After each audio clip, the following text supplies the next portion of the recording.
Was Donald Trump controlled by the KGB? No, but we did know something about him.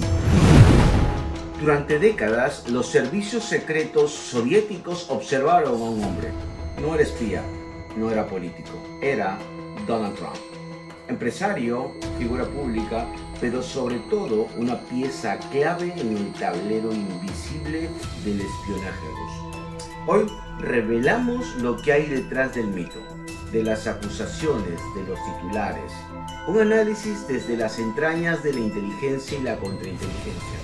Sin teorías de la conspiración, solo voy a citar hechos y fuentes que están documentados con revelaciones directas que incomodan probablemente a ambos espectros de la política, izquierda y derecha. El pasado sombrío de la KGB y Donald Trump.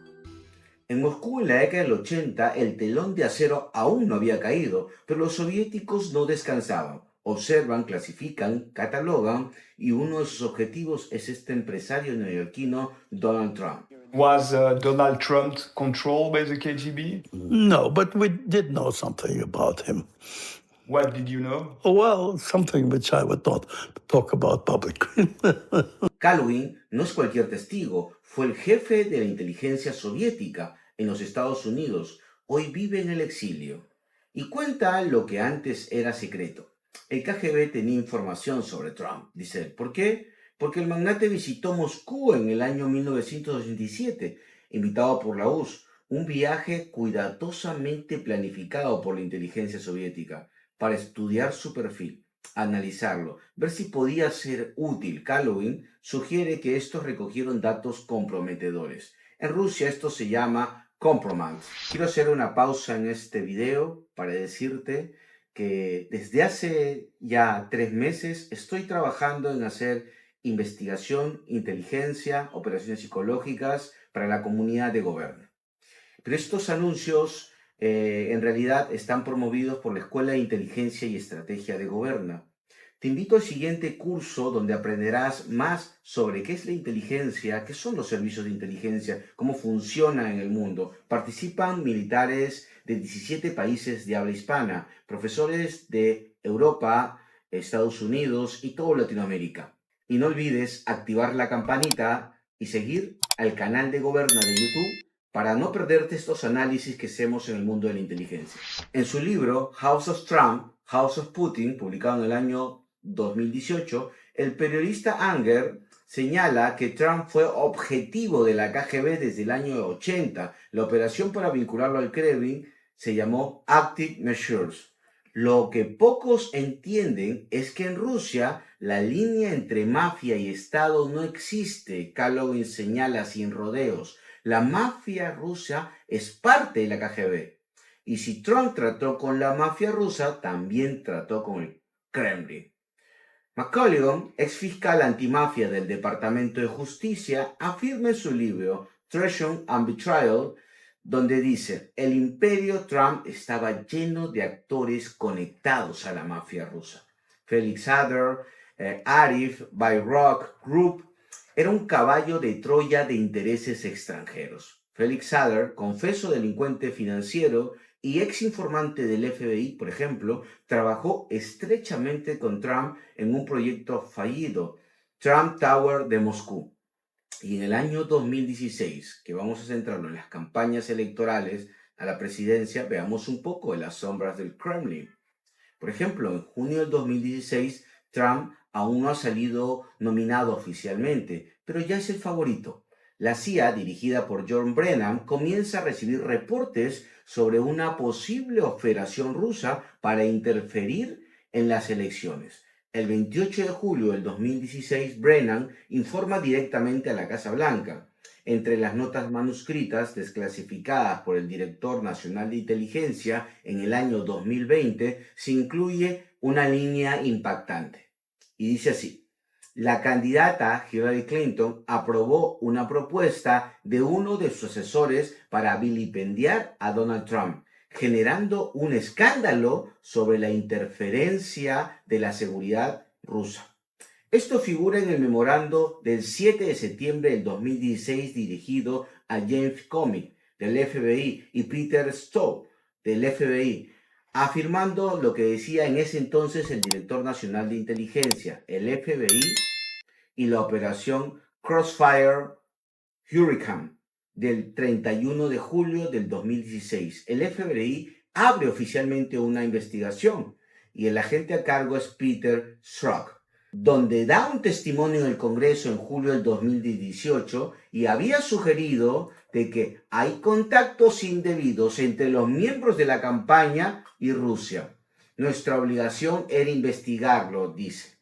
Y Strzok, sin embargo, fue acusado por sesgo político porque revelaron sus mensajes privados a Lisa Page y en uno decía, Trump no va a ganar, ¿verdad? No, haremos lo posible, lo detendremos, dice Strzok. Entonces fue acusado de sesgo político, pero nunca dejó claro, nunca actué por sesgo, dice, y sabíamos que si hacíamos públicas habrían destruido la información, la campaña de Trump.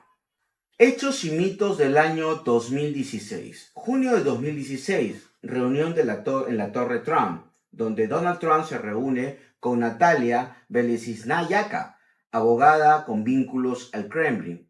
Le prometieron señalar información dañina sobre Hillary Clinton del año 2016. El embajador ruso, Sergei Kilasky, se reúne con Jeff Sessions, senador y futuro fiscal general, en octubre del 2016.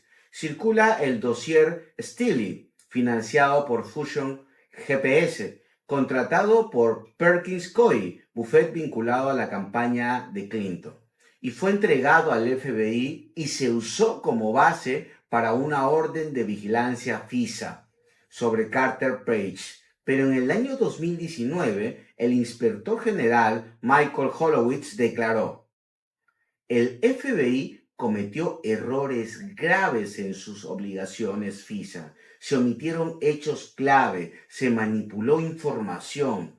Horowitz, el FBI cometió errores graves en sus solicitudes. Se manipuló información. El otro frente, Ucrania y el DNC. Enero de agosto del 2016, Alexandra Chalupa, operativa demócrata de ascendencia ucraniana, trabaja con funcionarios en la Embajada de Ucrania en Washington para obtener información comprometedora contra Paul Manafort. Artículo del enero del 2017. Funcionarios ucranianos trataron de ayudar a Clinton socavando a Trump. Lo hicieron filtrando información sobre Manafort y sus vínculos con Yanukovych.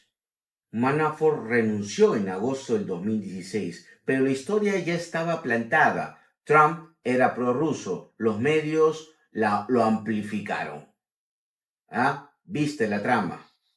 Hipótesis final. Vayamos a pensar. Trump, ¿víctima o traidor de los Estados Unidos? En la hipótesis 1, Trump fue víctima de una operación política e ideológica. El aparato de inteligencia y de seguridad nacional se activó con base a informes dudosos, sin fuentes reales ni indicios. Se utilizó ideológicamente. El dossier, por ejemplo, Steele, contenía afirmaciones no verificadas y fue usado como base para acciones legales. Figuras como Brennan, Strzok, Comey actuaron con una visión sesgada, motivada por el temor a una presidencia disruptiva, y justificaron este accionar en marco de la seguridad nacional. Hipótesis 2. Trump fue un instrumento de intereses extranjeros. Su historial con personajes vinculados al Kremlin y la mafia rusa lo hacía vulnerable. Mintió sobre sus vínculos y proyectos en Moscú, como lo admitió con su abogado Michael Cohen. Rusia efectivamente interfirió en el año 2016 con el objetivo de favorecerlo, según la evaluación unánime de las agencias de inteligencia en enero del año 2017. Ahora vayamos a analizar ambas hipótesis. Ambas hipótesis coexisten. A este método se le llama hipótesis coexistentes. Pero hay un hecho ineludible: el rol de la inteligencia. La comunidad de inteligencia fue clave. Detectó, alertó e investigó, pero también se equivocó. Algunos de sus agentes actuaron con motivaciones políticas e ideológicas y en vez de proteger la República Americana, la polarizaron más aún. La verdad está de un solo lado. está enterrada bajo propaganda, filtraciones y operaciones cruzadas, pero hoy la sacamos a la luz. Tendremos una parte 2 para poder ver cuál es la situación de la actualidad. Síguenos.